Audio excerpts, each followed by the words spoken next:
Magandang hapon po guys, update po tayo guys, balikan po natin. Malapit lang po tayo sa area kung saan po pinuntahan po natin yung area po ng aswang na mayroon pong nakasumbong sa atin na lutuanan daw ng mga aswang, yung mga biktima po nila. Kaya nandito tayo, mag-isa lang po tayo dito sa area. Subukan po natin guys kasi mayroon nakapagsumbong na may nakakita dito po daw.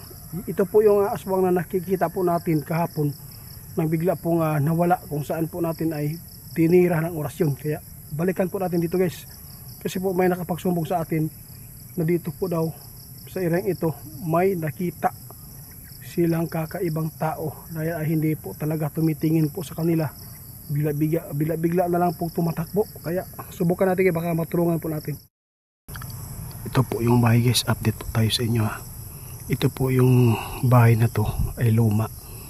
Dito po nakikita nung nagtrabaho po dito ng sagingan, nilapitan po nila, hindi po talaga tumingin yung tao dito na kulay yellow po ang t-shirt. Pumailalim po siya ng lapitan po ng mga tao. Kaya natakot yung mga tao kasi po iba po ang busis, nagalit at sobrang pula daw ang mata. Kaya naisipan nila na hindi na lang pakialaman, baka mapapahamak sila. Kaya dito sa area ito guys, malapit lang po tayo sa kalsada, ngunit hindi pa rin tayo kampante dahil po sobrang tahimik yung lugar at walang mga kabayan.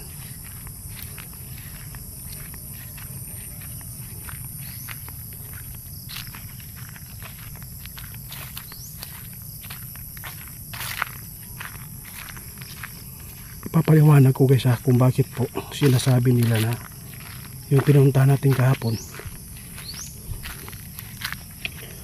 lutuan ng mga aswang. Kung meron silang mabibiktima, lalo na yung mga may hina na yung mga katawan, yun po ang mga biktima nila. Dinadala po daw nila doon at pinagluluto.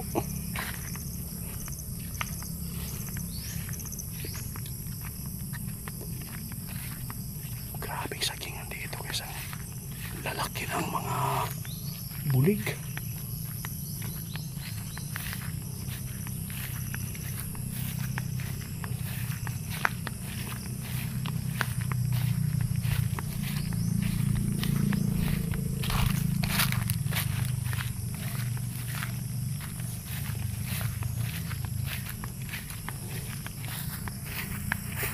Kung meron tayong makikita dito ng kakaiba, subukan natin orasyonan. Kung matatamaan sila ng orasyon, ibig sabihin nito siya ay nakita ng mga tao na hindi nilapitan dahil po natakot.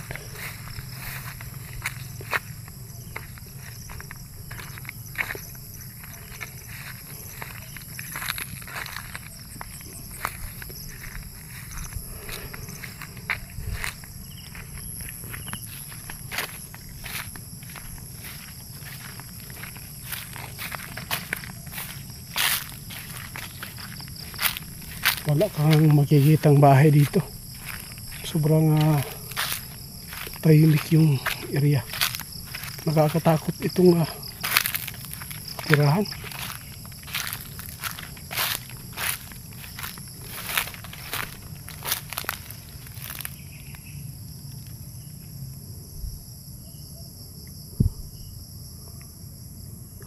Phantom Locam Pipalos Benedictus Diom Diom. Wala. Saan kaya? Baka umalis na naman po sila. Naka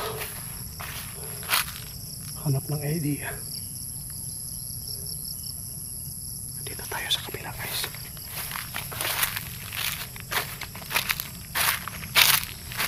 Grabing lamok kadami.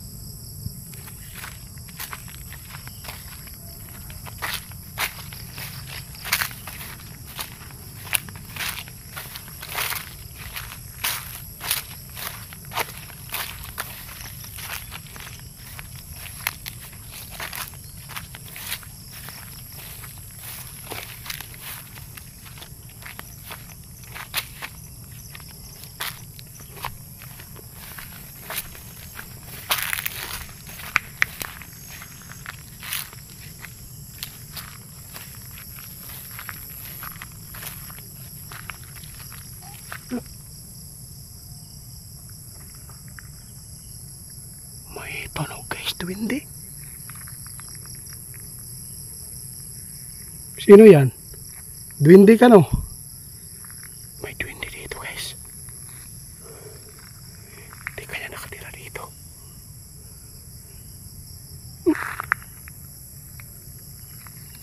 Kaibigan? Ba't ka nagagalit? May duwende, guys.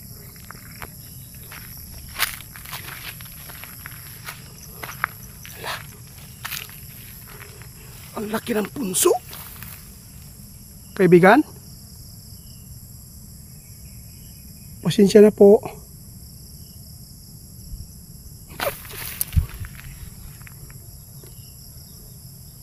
Masama ka. Atas tayo guys, babalikan kita.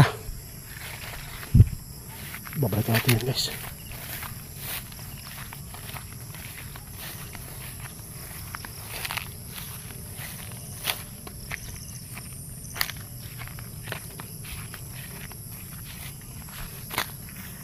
Putik-til nga doon din eh. Kung nakadala lang ako ng pambungkal, binungkal na kita. Inapakan pa yung ano ko, paa. Aswang lang yung pinuntahan ko dito. May connection ito guys, hindi ito maganda dito. Kaya pala umalis yung nakatira dito. Balikan kita ha. Laki ng punso guys. Ngayon ako nakakita ng ganito kalaking punso. Taas. Tulad ng punso ni John.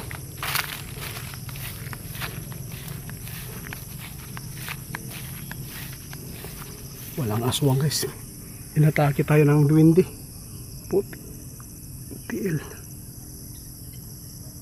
Naiwan pa yung ano, pangkarit sa saging.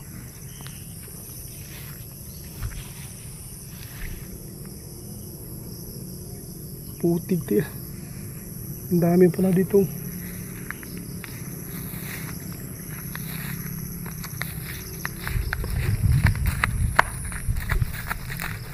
Hinahabol pa tayo ah.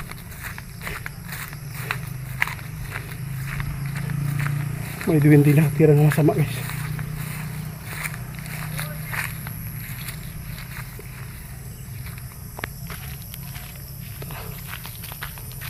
Balik tayo. Kailangan ko makadala ng pambungkal guys. Bubungkalin natin. Hinahabol pa ako guys. Ayaw niya talaga na makapasok tayo doon sa area kung saan gusto natin pasukin doon sa unahan. Inatake pa tayo ng duwende. Puti. Kaya pala umalis po yung nakatira dito. May duwende pala dito na masama. Dapat meron tayong makausap dito guys.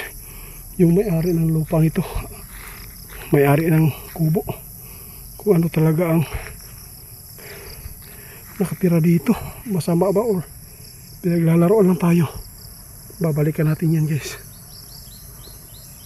Ngayon na ako nakakita ng ganito po kalaki po na punso. Kasing taas natin.